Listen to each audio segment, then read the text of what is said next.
Welcome back. Well, as an individual ages, they believe that the negative consequences of aging are inevitable. However, not necessarily true. Many age-associated declines are not the result of age, but actually the result of inactivity. So today we've got Care Coordinator for Therapy Services, Corey Walden, as well as Tara Hodge, a PT professor at the University of Jamestown. Tara, excuse me, correct? That's okay, correct. Both of you, thanks so much for being here. So let's talk about that. I think many people think, hey, you know what, I'm getting older. You want to relax a little bit more, but that inactivity can be pretty costly.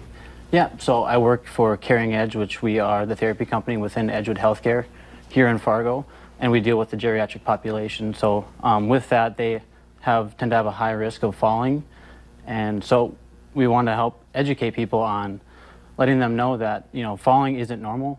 Falling is definitely inevitable, is not inevitable, and today we brought with Tara Hodge, the professor from Jamestown, to talk a little bit more about that.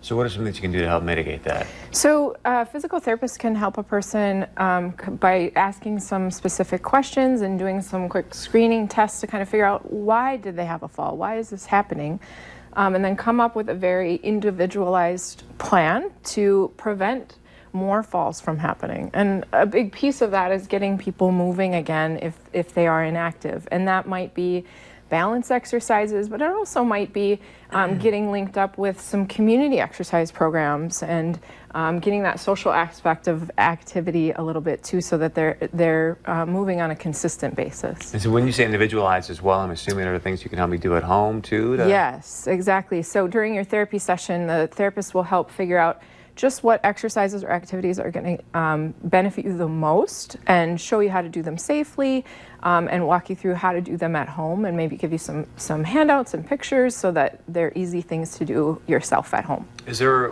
like one thing that really jumps out to you that seems to be the biggest reason why people are having these falls, or? Honestly, it's typically one of three things. Something to do with their balance itself, their ability of their body to keep their balance. It can be due to a visual problem, or oftentimes medications and the side effects of medications can make a person lightheaded or unsteady. And so that evaluation is important to kind of figure out just which of those avenues maybe is the biggest problem. So I come see you, get the evaluation, get the results back, I'm assuming fairly quickly, and then am I seeing you once a week? Or? So the same day that you come in, we'll kind of figure out where to start and start some treatment that day. And then the therapist can see a patient once, twice, or even 3 times a week, depending on their needs and what works for them.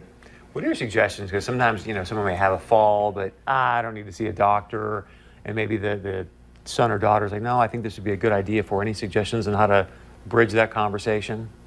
Again, it's just that big education piece, and kind of the proof is in the pudding, so to speak. You know, when we get people into therapy, especially at Edgewood, there's walking proof daily of people in the building who are striving because of the therapy that we've been able to provide them. So kind of, again, the proof is in the pudding, just the fact that we see so many people and we can help increase their quality of life every day. It's just kind of opening your eyes and kind of taking note of that. Yeah. And what's nice about Caring Edge at Edgewood is that the physical therapist is right there on site where the people are living, and so it makes it easy for them to get linked in with therapy or even some of those exercise classes too. Great stuff. I think it's a lot more prevalent than people think, and so support to make a difference. How do people get a hold of you? They can contact us at edgewoodhealthcare.com or 701-365-8200 and ask for Corey. Thanks, you guys. Appreciate it. Thanks for having us. All right, stick around. We got much more coming up right after this.